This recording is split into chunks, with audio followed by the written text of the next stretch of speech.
Friends, ಇವತ್ತಿನ vlog ಇವಾಗ start ಮಾಡ್ತಾ ಇದ್ದೀನಿ. ಇವಾಗ ಟೈಮು ರಾತ್ರಿ 8:30 ಆಗಿದೆ. ನಿಮಗೆ ಕಾಣಿಸ್ತಾ ಇದೆ ಅಂತ ಅನಿಸುತ್ತೆ. ನಾನು ತೆಳಗಡೆ ಅಂದರೆ ನಮ್ಮ ಬಿಲ್ಡಿಂಗ್ನಲ್ಲಿ ಪ್ರಸಾದ ಇಟ್ಟಿದ್ದಾರೆ ಗಣಪತಿದು, ಅದಕ್ಕೆ ಹೋಗ್ಬೇಕಂತ ಅಂದ್ಕೊಂಡಿದ್ದೀವಿ ನಮ್ಮ ಮನೆಯವರದ್ದು ಎಲ್ಲರೂ. ಆ್ಯಕ್ಚುಲಿ ಸೌಜಿಗೆ ಒಂದು ಸ್ವಲ್ಪ ಆರಾಮಿಲ್ಲ, ಅದೇ ನಮಗೆ ಒಂದು ಸ್ವಲ್ಪ ಹೋಗ್ಲೋ ಬಾಡೋ ಅಂತ ಹೇಳಿ ಲಾಸ್ಟಿಗೆ 8:30 ಇವಾಗ ಡಿಸೈಡ್ ಮಾಡಿದ್ದೀನಿ. ಸುಮ್ಮನೆ ತೆಳಗಡೆ ಥಂಡಿ ಇದೆ, ಅವ್ನಿಗೆ ಕರ್ಕೊಂಡು ಹೋಗ್ಲೋ ಬಾಡೋ ಅಂತ ತುಂಬ ವಿಚಾರ ಮಾಡಿದೆ. ಆದರೆ ದೇವ್ರ ಪ್ರಸಾದ ಅಂದರೆ ಒಲ್ಲ ಅನ್ಬಾರ್ದು ಅಂತ ಹೇಳಿ ತೆಳಗಡೆ ಹೋಗ್ಬೇಕಂತ ಮಾಡಿದ್ದೀನಿ. ಸೌಜು ನೋಡಿ ಹೇಗೆ ಆಟ ಆಡ್ತಾ ಇದ್ದಾನೆ. ಅವ್ನಿಗೆ ಯಾಕೋ ಇವತ್ತು ಸುಸ್ತಾಗಿಬಿಟ್ಟಿದೆ ನೋಡಿ ಫ್ರೆಂಡ್ಸ್. ಅವನು ಮಲ್ಕೊಂಡಿದ್ದ ಇಷ್ಟೊತ್ತನ, ಇವಾಗ ಒಂದು ಸ್ವಲ್ಪ ಟ್ಯಾಬ್ ನೋಡ್ತಾ ಇದ್ದಾನೆ. ಯಾಕೋ ಒಂದು ಸ್ವಲ್ಪ ಚಿಡಿ ಚಿಡಿ ಅನಿಸ್ತಾ ಇತ್ತು ಅಂತ ಹೇಳಿ ನಾನು ಅವನಿಗೆ ಹೋಗ್ಲಿ ಬಿಡು ಅಂತ ಟ್ಯಾಬ್ ನೋಡ್ಲಿಕ್ಕೆ ಬಿಟ್ಟಿದ್ದೀನಿ. ನಾನು ಇವಾಗ ಅವ್ನಿಗೊಂದು ಸ್ವಲ್ಪ ಫೀವರ್ದು ಹಾಕಿದ್ದೆ ಔಷಧ, ಯಾಕೋ ಒಂದು ಸ್ವಲ್ಪ ಕಡಿಮೆ ಆಗಿಲ್ಲ. ಅಂದರೆ ಇವಾಗ ಒಂದು ಸ್ವಲ್ಪ ಆಟ ಆಡ್ತಾ ಇದ್ದ, ಮಲ್ಕೊಂಡಿದ್ದಾದ್ಮೇಲೆ ಒಂದು ಸ್ವಲ್ಪ ಫ್ರೆಶ್ ಆಗಿದ್ದಾನೆ. ಯಾಕೋ ಏನೋ ಅವ್ನಿಗೆ ಫೀವರ್ ಬಂದಿದ್ದಾವೆ, ಏನೋ ಒಂದು ಸ್ವಲ್ಪ ನೋಡ್ತೀನಿ ಫ್ರೆಂಡ್ಸ್. ಇವತ್ತೊಂದಿನ ಅವ್ನಿಗೆ ವೈರಲ್ ಇನ್ಫೆಕ್ಷನ್ ಅಂತೂ ಇರ್ತದಲ್ಲ ಅದು ಅಂತ ಹೇಳಿ ಒಂದು ಆ್ಯಂಟಿಬಯೋಟಿಕ್ನು ಇದೆ, ಒಂದು ಸ್ವಲ್ಪ ಹಾಕ್ತೀನಿ ಫ್ರೆಂಡ್ಸ್. ಇವತ್ತೊಂದಿನ ಆಗಲಿಲ್ಲ ಅಂತಂತಂದರೆ ನಾಳೆ ಮತ್ತೆ ಹಾಸ್ಪಿಟಲ್ಗೆ ಅವ್ನಿಗೆ ಕರ್ಕೊಂಡು ಹೋಗ್ತೀನಿ. ಇಷ್ಟಕ್ಕೆ ಆರಾಮಾದರೆ ಸಾಕು ಅಂತ ನನಗೂ ಇದೆ. ಯಾಕೋ ಅವನು ಬೆಳಗ್ಗಿಂದ ಕಿರಿ ಕಿರಿ ಕಿರಿ ಕಿರಿ ಮಾಡ್ತಾ ಇದ್ದಾನೆ.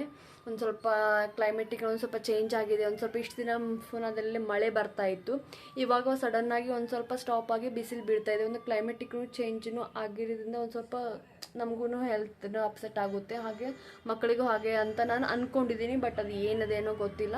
ಈಗ ಒಂದು ಸ್ವಲ್ಪ ಆರಾಮ್ ಅನಿಸಿದೆ, ಅದಕ್ಕೆ ಒಂದು ಸ್ವಲ್ಪ ಆಟ ಆಡ್ತಾ ಇದ್ದಾನೆ. ಇವಾಗ ತೆಳಗಡೆ ಹೋಗ್ತಾ ಇದ್ದೀನಿ ಫ್ರೆಂಡ್ಸ್. ತೆಳಗಡೆ ಹೋದ್ಮೇಲೆ ನಿಮಗೆ ಜಾಯಿನ್ ಆಗ್ತೀನಿ ಫ್ರೆಂಡ್ಸ್. ಇವಾಗ ನೋಡಿ ನಾವೆಲ್ಲರೂ ತೆಳಗಡೆ ಹೋಗ್ತಾ ಇದ್ದೀವಿ. ಅತ್ತೆ ಮಾಮ ಮುಂದ್ಗಡೆ ಹೋಗಿದ್ದಾರೆ. ಮೊದಲು ಅವರು ಪೂಜೆಗೆ ಹೋಗಿದ್ರು 8 ಗಂಟೆಗೆ ಮಂಗಳಾರತಿ. ಇವತ್ತು ಲಾಸ್ಟ್ ಡೇ ಇತ್ತು, ಅದನ್ನ ಮುಗಿಸ್ಕೊಂಡು ಅಲ್ಲೇ ಇದ್ದಾರೆ. ನಾವು ಇವಾಗ ಹೋಗ್ತಾ ಇದ್ವಿ 8:30 ಅಲ್ಲಿ ತನಕ ಅಲ್ಲೇ ಇದ್ದರು. ನಾವು ಇವಾಗ 9 o'clock ತನಕ ಆಗಿತ್ತು. ಇವಾಗ ನಾವು ಹೋಗ್ತಾ ಇದ್ದೀವಿ.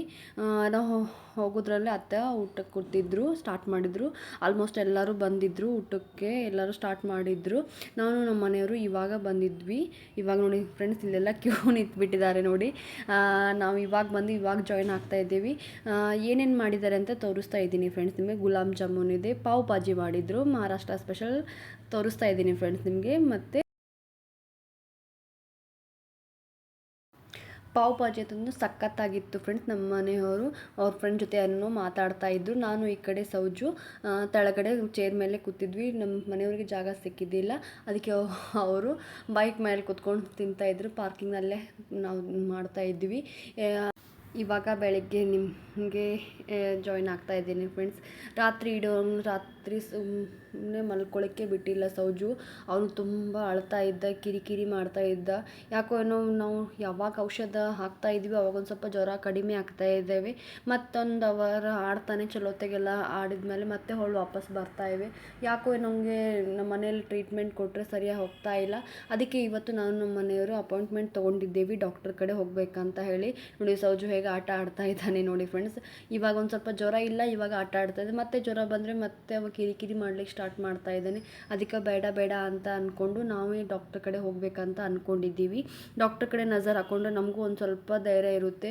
ಅವ್ನಿಗೆ ಏನಾಗಿದೆ ಏನು ಅಂತ ನಾವು ಮನೆಯಲ್ಲೇ ಟ್ರೀಟ್ಮೆಂಟ್ ಮಾಡ್ಕೊಕೂತ್ರೆ ಮತ್ತೆ ಸುಮ್ಮನೆ ಪ್ರಾಬ್ಲಮ್ ಆಗುತ್ತೆ ಅಂತ ಹೇಳಿ ಇವಾಗ ನಾವು ಮನೆಯವರು 11 o'clock ಹೋಗಬೇಕಂತ ಮಾಡಿದ್ದೇವೆ. ನೋಡಿ ಸೌಜು ಹೇಗೆ ಮಾಡ್ತಾ ಇದ್ದಾನೆ ನೋಡಿ.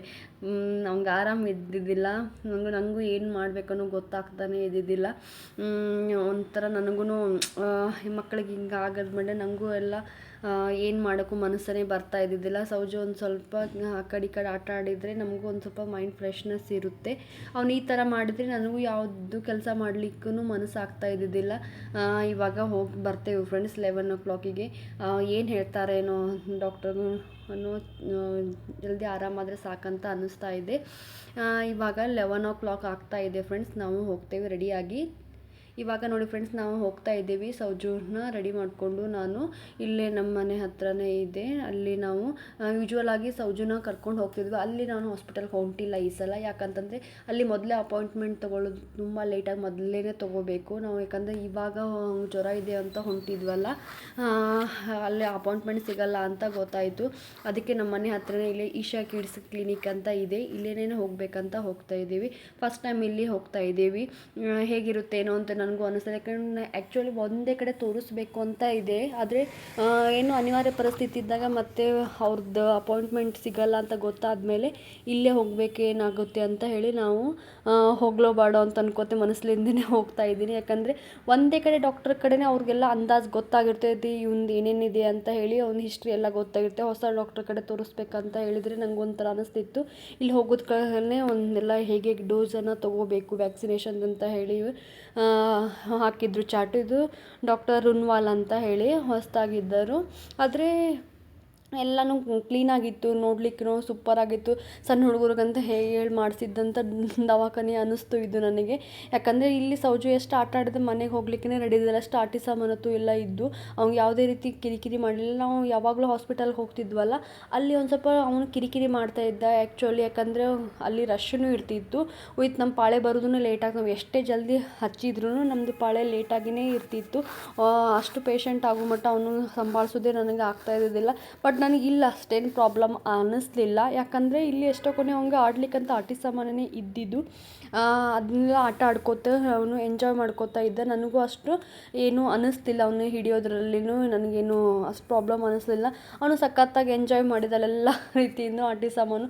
ಅವ್ನು ಈ ಗಾಡಿ ಅಂದರೆ ತುಂಬ ಇಷ್ಟ ಆಗಿಬಿಟ್ಟಿತ್ತು, ಅದರಲ್ಲೇ ಜಾಸ್ತಿ ಆಡ್ತಾ ಇದ್ದ ಅವನು. ಆಮೇಲೆ ಡಾಕ್ಟ್ರಿಗೆ ನಾವು ತೋರಿಸಿದ್ವಿ ಫ್ರೆಂಡ್ಸ್, ಆದರೆ ಇದು ಒಂದು ಸ್ವಲ್ಪ ವೈರಲ್ ಫೀವರ್ ಇವೆ ಅಂತ ಹೇಳಿದರು ಡಾಕ್ಟರನ್ನು. ಏನೂ ಪ್ರಾಬ್ಲಮ್ ಇಲ್ಲ, ಒಂದು ಫೀವರ್ದು ಸಿರಪ್ ಕೊಡ್ತೀನಿ, ಅದನ್ನು ಹಾಕಿ 3 ಹೊತ್ತು ಅಂತ ಹೇಳಿ ನಮಗೆ ಕಳಿಸಿದ್ರು ಫ್ರೆಂಡ್ಸ್. ಇವಾಗ ಸೌಜುಗೆ ಔಷಧ ಕುಡಿದು ಮಲಗಿಸಿದ್ದೀನಿ. ನಾನು ಬರೋಷ್ಟೊಗೆ ತುಂಬ ಟೈಮ್ ಆಗಿಬಿಟ್ಟಿತ್ತು, ಅದಕ್ಕೆ ಏನು ಮಾಡ್ಕೊಳ್ಬೇಕಂತ ಹೇಳಿ ಸುಮ್ಮನೆ ರೈಸ್ ಬಾತ್ ಮಾಡ್ಕೊಂಡ್ಬಿಡ್ತೀನಿ. ಮತ್ತು ನನಗೇನು ಮಾಡಲಿಕ್ಕಾಗಲಿಲ್ಲ ಫ್ರೆಂಡ್ಸ್, ಸೌಜುನ ನೋಡ್ಕೋತಿದ್ನಲ್ಲ, ಅವ್ನು ಮಲಗಿಸಿದಾದ್ಮೇಲೆ ಬಂದ ಕೂಡ ನನಗೂ ಮಾಡಲಿಕ್ಕಾಗಲಿಲ್ಲ. ಅವನು ಫಸ್ಟಿಗೆ ಮಾಡಿ ಹೋಗ್ಬೇಕಂದ್ರೆ ಕಿರಿಕಿರಿ ಮಾಡಲಿಕ್ಕೆ ಬಿಡಲಿಲ್ಲ. ಇವಾಗ ರೈಸ್ಗೆ ತೊಳೆದು ಇಟ್ಕೊಂಡಿದ್ದೀನಿ, ಇದನ್ನು ಹಾಕ್ಕೊಂಡ್ಬಿಡ್ತೀನಿ ಫ್ರೆಂಡ್ಸ್. ರೈಸ್ ಬಾತು ಹಾಕ್ಕೊಂಡು ಬಿಡ್ತೀನಿ ಫ್ರೆಂಡ್ಸ್. ನೋಡಿ ಫ್ರೆಂಡ್ಸ್, ಇವಾಗ ಜ್ವರ ಹೋದ್ಮೇಲೆ ಸೌಜು ಹೀಗೆ ಆಟ ಆಡ್ಲಿಕ್ಕೆ ಸ್ಟಾರ್ಟ್ ಮಾಡಿದ್ದಾನೆ. ನನಗೆ ಯಾಕೋ ಇಲ್ಲೊಂದು ಸ್ವಲ್ಪ ಎಲ್ಲನೂ ನೀಟಾಗಿ ಇಟ್ಟಿರೋದೆಲ್ಲ ಹಾಗೆ ಇಟ್ಬಿಟ್ಟಿದ್ದೀನಲ್ಲ, ಕ್ಲೀನ್ ಇಡ್ಬೇಕು ಮನೆ, ಒಂದು ಸ್ವಲ್ಪ ಹಾಗೆ ಇಟ್ಬಿಟ್ಟಿದ್ದೆ ನಾನು. ಒಂದು ಸ್ವಲ್ಪ ಕ್ಲೀನ್ ಇರ್ತದೆ, ಮನಸ್ಸಿಗೂ ಒಂದು ಸ್ವಲ್ಪ ಚೇಂಜಸ್ ಅನಿಸುತ್ತೆ ನಮಗೂ. ಆದರೆ ಎಷ್ಟು ಕ್ಲೀನ್ ಇರುತ್ತಲ್ಲ ಅಷ್ಟು ನಮಗೆ ಫ್ರೆಶ್ನೆಸ್ ಸಿಗುತ್ತೆ. ಯಾಕಂದರೆ ಆರಾಮದು ತಪ್ಪಿದಾಗೆಲ್ಲ ಇವೆಲ್ಲ ಮಕ್ಕಳಿಗೆಲ್ಲ ಡಸ್ಟ್ ಅಥವಾ ಎಲ್ಲ ಬರುತ್ತಲ್ಲ, ನನಗೆ ಅದು ಫ್ಲ್ಯಾಶ್ ಆಯಿತು. ಇಲ್ಲಿದೆ ನಮಗೆ ಮನೆಯೊಳಗಿಂದ ಡಸ್ಟ್ ಎಲ್ಲ ತೆಗೆದು ಮತ್ತು ಮೂಗಿಗೆ ಬಡೋದು ಹೊಳ್ಳು ವಾಪಸ್ಸು ಸೌಜುಗೆ ಆರಾಮ್ ತಪ್ಪಿದೆಯಲ್ಲ, ಅದಕ್ಕೂ ನನಗೆ ಬೇಡ ಅಂತ ಹೇಳಿ ಮೊದಲು ಇದನ್ನು ಕ್ಲೀನ್ ಮಾಡಬೇಕಂತ ಹೇಳಿ ಕ್ಲೀನ್ ಮಾಡ್ತಾಯಿದ್ದೆ. ಸೌಜು ಯಾವುದೋ ಒಂದು ಡಬ್ಬ ತೊಗೊಂಡು ಅವನು ಆಟ ಆಡ್ಲಿಕ್ಕೆ ಸ್ಟಾರ್ಟ್ ಮಾಡಿದ. ಹೀಗೆ ಫ್ರೆಂಡ್ಸ್, ಅವ್ನು ಏನು ಸಿಗುತ್ತೋ ಅಂತ ತೊಗೊಂಡು ಆಟ ಆಡ್ಲಿಕ್ಕೆ ಸ್ಟಾರ್ಟ್ ಮಾಡಿಬಿಡ್ತಾನೆ ಅಲ್ಲೇ ಕೂತ್ಕೊಂಡು. ನೋಡಿ ಫ್ರೆಂಡ್ಸ್, ಇವಾಗ ಆದಷ್ಟು ನಾನು ಕ್ಲೀನಾಗಿ ಇಟ್ಕೊಂಡಿದ್ದೀನಿ. ಸೌಜು ಎಲ್ಲ ಔಷಧ ಬಾಟಲ್ಸ್ ಅಥವಾ ಎಲ್ಲ ಆ ಕಡೆ ಇಟ್ಕೊಂಡಿದ್ದೆ ನಾನು ಮೊದಲಿಗೆ. ನೋಡಿ ಫ್ರೆಂಡ್ಸ್, ಹೀಗೆಲ್ಲ ಇಟ್ಕೊಂಡಿದ್ದೀನಿ.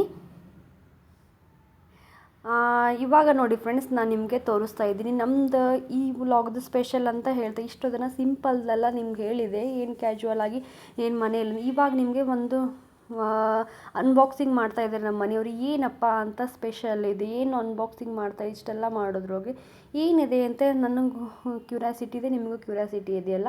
ನಮ್ಮ ಮನೆಯವರು ಒಂದು ವುಡ್ ಆರ್ಡ್ರ್ ಮಾಡಿದರು. ವುಡ್ ಅಂತಂದರೆ ಒಂದು ಕಾಂಡ, ಅಂದರೆ ಒಂದು ಬ್ರೆಜಿಲ್ಲಾ ಅಂತ ಹೇಳಿ ಒಂದು ಮರ ಇದೆ, ಅದರದ್ದು ಕಾಂಡನ ಆರ್ಡ್ರ್ ಮಾಡಿದ್ರು. ಇದ್ರದ್ದೇನು ಸ್ಪೆಷಲ್ ಅಂತ ಹೇಳಿ ನಾನು ಮುಂಬರುವಂಥ ಲಾಗ್ನಲ್ಲಿ ಹೇಳ್ತೇನೆ. ಅದನ್ನು ನಿಮಗೆ ಕ್ಯೂರಿಯಾಸಿಟಿಯಿಂದ ವೇಟ್ ಮಾಡಿ ಫ್ರೆಂಡ್ಸ್, ಏನಿದೆ ಅದು ಲಾಗು ಅಂತ ಹೇಳಿ. ನೆಕ್ಸ್ಟ್ ಇದೇ ನೋಡಿ ಫ್ರೆಂಡ್ಸ್, ಇದು ವುಡ್ಡು ತುಂಬ ಕಾಸ್ಟ್ಲಿ ಇರುತ್ತೆ. ಏನು ಏಕೆ ಸ್ಪೆಷಲ್ ಅಂತ ಹೇಳಿ ನಾನು ನಿಮಗೆ ಹೇಳ್ತೀನಿ ಫ್ರೆಂಡ್ಸ್. ಮುಂದಿನ ಲಾಗ್ನಲ್ಲಿ ನಿಮಗೆ ಜಾಯ್ನ್ ಆಗ್ತೀನಿ ಫ್ರೆಂಡ್ಸ್. ಇದು ಹೀಗಿತ್ತು ನೋಡಿ ಫ್ರೆಂಡ್ಸ್ ನಮ್ಮದು ಸಿಂಪಲ್ ಆ್ಯಂಡ್ ಸ್ಪೆಷಲ್ ಲಾಗು. ಇದು ವುಡ್ ಅಂತೂ ತುಂಬಾ ಸ್ಪೆಷಲ್. ಅದು ಏನು ಲಾಗು ಅಂದರೆ ನೆಕ್ಸ್ಟ್ ನೀವು ಕಾದು ನೋಡಿ ಫ್ರೆಂಡ್ಸ್. Bye friends.